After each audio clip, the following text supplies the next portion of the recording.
There is a particular kind of news that does not arrive loudly. It does not announce itself with the drama that its weight deserves.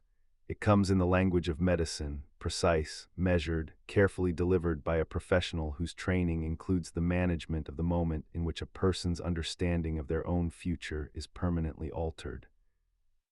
And then the professional leaves and the door closes, and the person is alone with what they have just been told, in a room that looks exactly as it did 5 minutes ago, in which everything has changed. In 2018, Michael Bublé received a diagnosis. The specifics of how and when he was told and the exact sequence of the hours that followed belonged to him and to the people closest to him, and he has spoken about them with the restraint that the experience warrants. What is known because he has chosen to share enough that the essential shape of the story is visible is this: the diagnosis arrived while his son Noah was still in the process of recovering from cancer, while the family was still learning what it meant to live on the other side of a crisis that had reconfigured everything. The news of Parkinson's disease did not come after the crisis had fully resolved. It came during the long, gradual period of returning to something like ordinary life, when the family's capacity for absorbing difficulty had not yet fully replenished. He did not tell the public immediately. This was a considered decision, not the decision of someone concealing something they were ashamed of, but the decision of someone who understood that there were things more important than the public's right to information, chief among them the privacy of a family that had already had its privacy tested severely by Noah's illness and by the public attention that illness had generated. He told the people who needed to know. He kept it contained within the circle of those whose lives were directly connected to his own. And then he sat with it, in the private way that people sit with things that do not yet have a place in their life's narrative, that have arrived before a framework for understanding them has had time to form. There are many ways to respond to a diagnosis like Parkinson's. Fear is one of them, and Michael Bublé has been honest about the presence of fear, in the specific, not fully nameable form that arrives when something you depend on completely is revealed to be vulnerable in ways you had not previously understood. His voice was not merely his career. It was his language, the medium through which he communicated what words alone could. Not the instrument through which he reached the people he was reaching, the thing that his grandfather Demetrio had first recognized in a living room in Burnaby, and that had been, since that afternoon, the central organizing fact of his life. The diagnosis did not immediately threaten the voice. Parkinson's disease works across time at a pace that is neither predictable nor uniform, and in 2018 the voice was still fully present, still capable of everything it had always been capable of. But the knowledge that the instrument was not invulnerable, that the body housing it was subject to a progressive condition that would eventually make demands on it, was a new kind of knowledge, and it required time to be integrated. Luisana Lopilato learned about the diagnosis before anyone else outside the medical context. She and Michael had been married since 2011, and their marriage had been tested by Noah's illness in the specific, profound way that crisis tests partnerships, revealing what is there when everything else is stripped away, confirming or disconfirming the thing that was present when the commitment was made. The partnership had held. More than held, it had revealed itself under pressure, to be more durable and more real than the ordinary run of a shared life had made it possible to fully see. She knew him in the way that people come to know each other through crisis, completely, without the softening that ordinary circumstances allow, with the specific accuracy of someone who has watched another person navigate the worst available circumstances and understands from that watching what they are made of.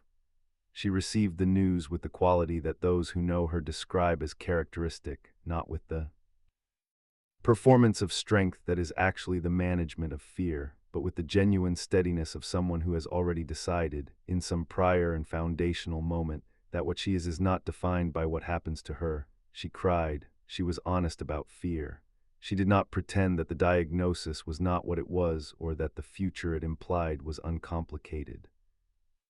And then she said something to Michael that he has referenced in various forms across the interviews where the subject has been discussed, something whose precise wording is private but whose meaning has been communicated, that the disease did not change who he was, and that who he was the reason she was there, and that she intended to remain there regardless of what the disease eventually required.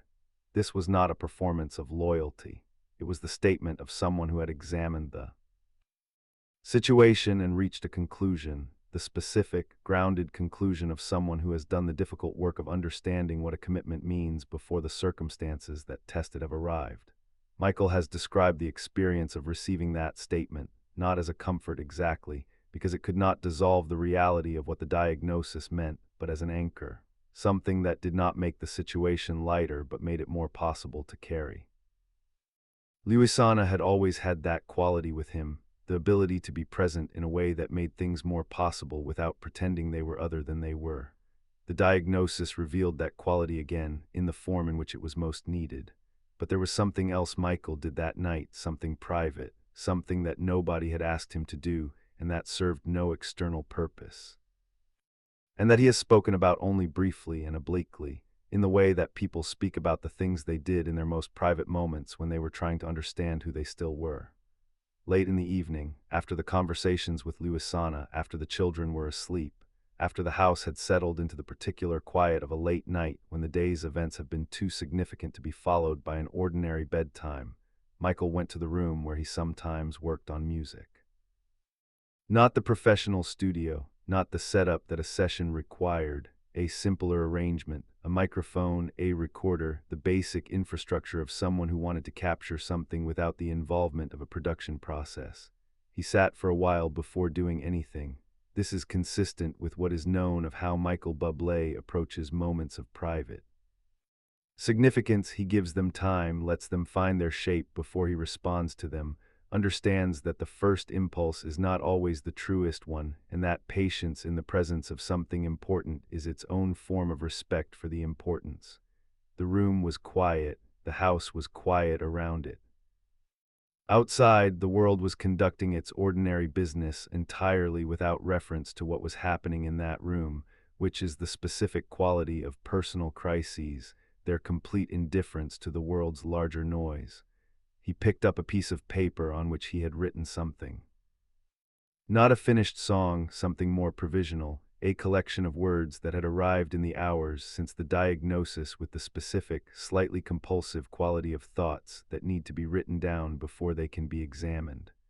He looked at the words for a long time, then he adjusted the microphone, he pressed record, and he sang. The recording was not for release. It was not intended for an album or a performance or any external purpose.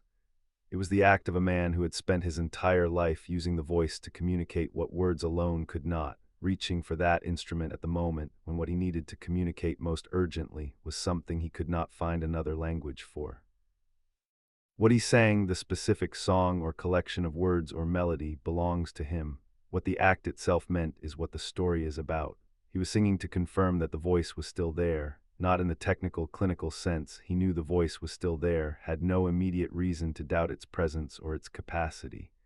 He was confirming something more fundamental, that the person who sang was still there, that the diagnosis, which had arrived with the implicit suggestion that things would eventually change, had not changed the essential thing yet, that the voice that had begun in a living room in Burnaby in front of his grandfather's turntable was still present, still capable, still his. The recording was a statement made to himself and to whatever version of the future was listening that he was not done. The decision to continue performing, to return to stages, to make more records, to not allow the diagnosis to become the full stop at the end of a career that was not finished, was not made in a single moment. Decisions of that weight rarely are. They are made and remade across days and weeks, affirmed and tested and affirmed again, until the making becomes so habitual that it stops feeling like a decision and starts feeling like simply what is. True, but there was a moment in which the general direction of the decision became clear, and that moment was, by the available evidence, the night of the recording. Michael Bublé understood something about his voice that the diagnosis had inadvertently clarified. Before Parkinson's, the voice had been a permanent possession, something so thoroughly his own, so continuously present, that its presence required no particular attention. Like breathing, like the ability to walk across a room, it was simply there and could be assumed. The diagnosis had removed that assumption. It had replaced the permanence with conditionality. The voice was still there, still fully present, but the future in which it remained so was no longer guaranteed in the way it had been guaranteed when the assumption of permanence held. This is a clarifying kind of loss. Removal of certainty about a thing tends to make its value visible in ways that certainty had obscured. Michael had always known the voice mattered, had built his career on that knowledge, had devoted decades to developing and deploying it. But the specific personal knowledge that the instrument was finite, that it existed in time in a way that time would eventually affect, gave the remaining performances a quality of presence that the assumption of permanence had not produced. Not urgency in the anxious sense, but presence in the grateful one.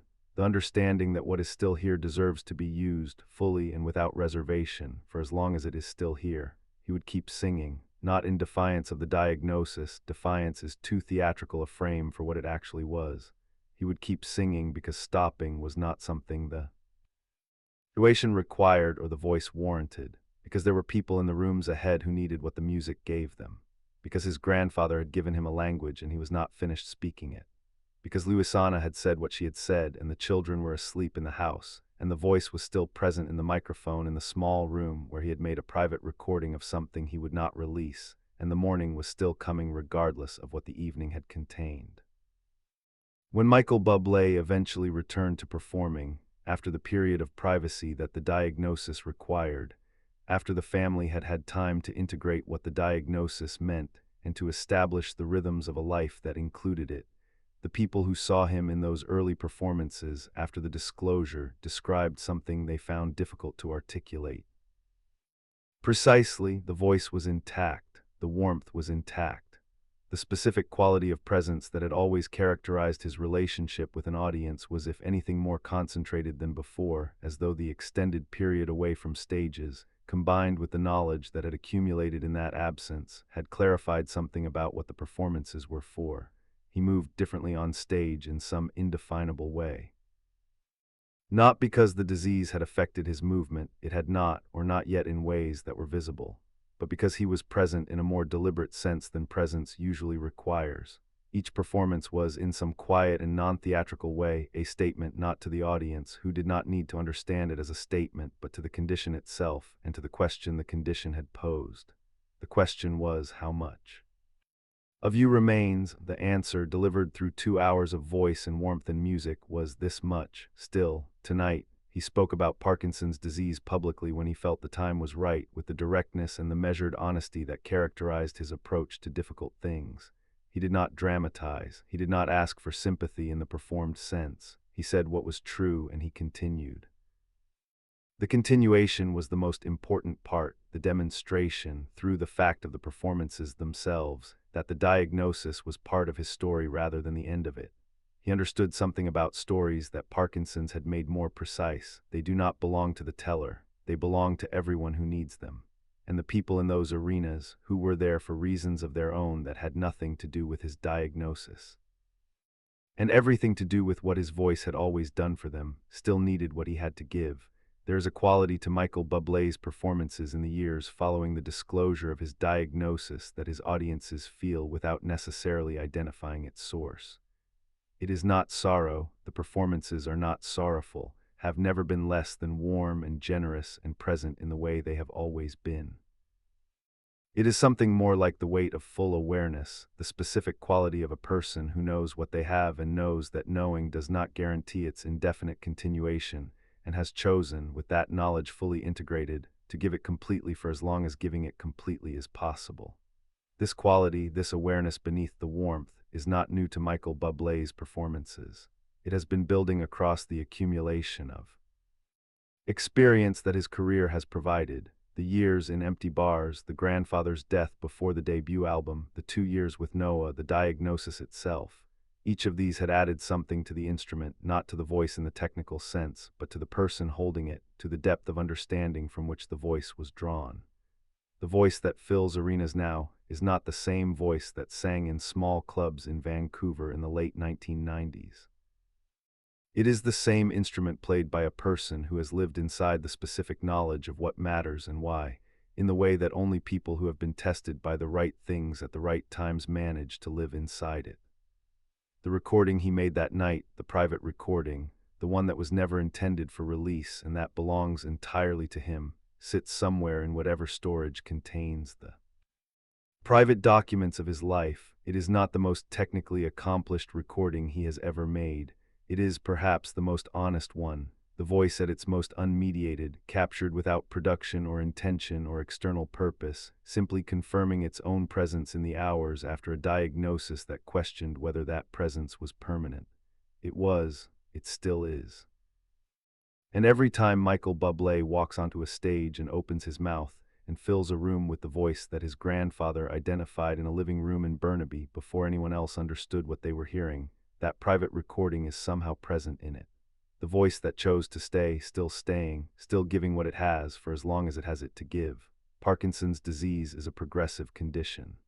This is one of the facts about it that does not change regardless of how a person chooses to respond to it, regardless of how much warmth and will they bring to the process of continuing in its presence. Michael Bublé has never pretended otherwise. He has been honest about what the diagnosis means in the long term, about what the progression of the condition implies for the future of a career built on the specific, extraordinary instrument that Parkinson's will eventually affect.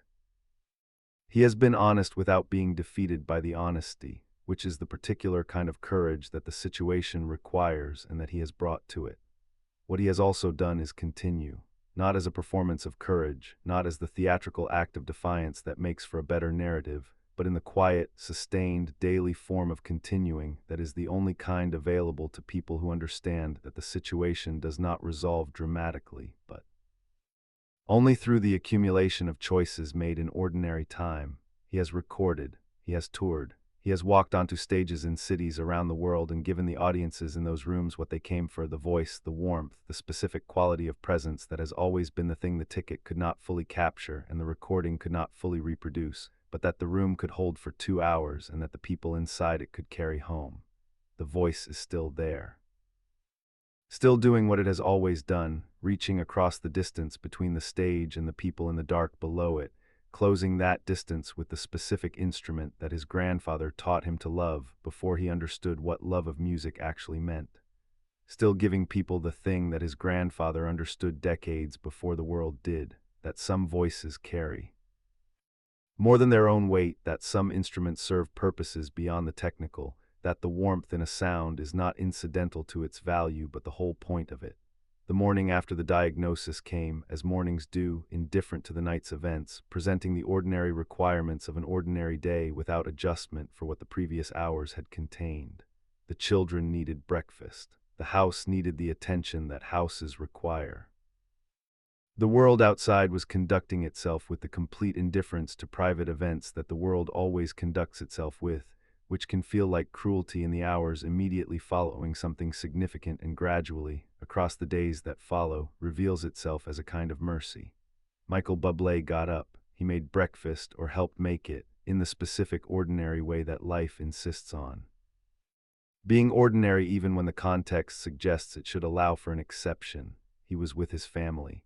He was present, not heroically, not with the performed composure of someone managing a crisis for an audience, but simply present in the way that the people who love you require, which is completely and without drama, and with the evidence that they are still the reason for things. Luisana was there. The children were there. The house was the same house it had been the day before, and the day before that, and would be tomorrow.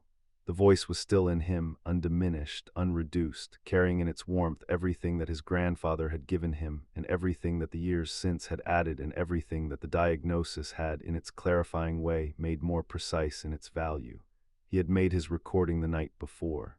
He had confirmed what needed confirming. He had decided what needed deciding. He was going to keep singing.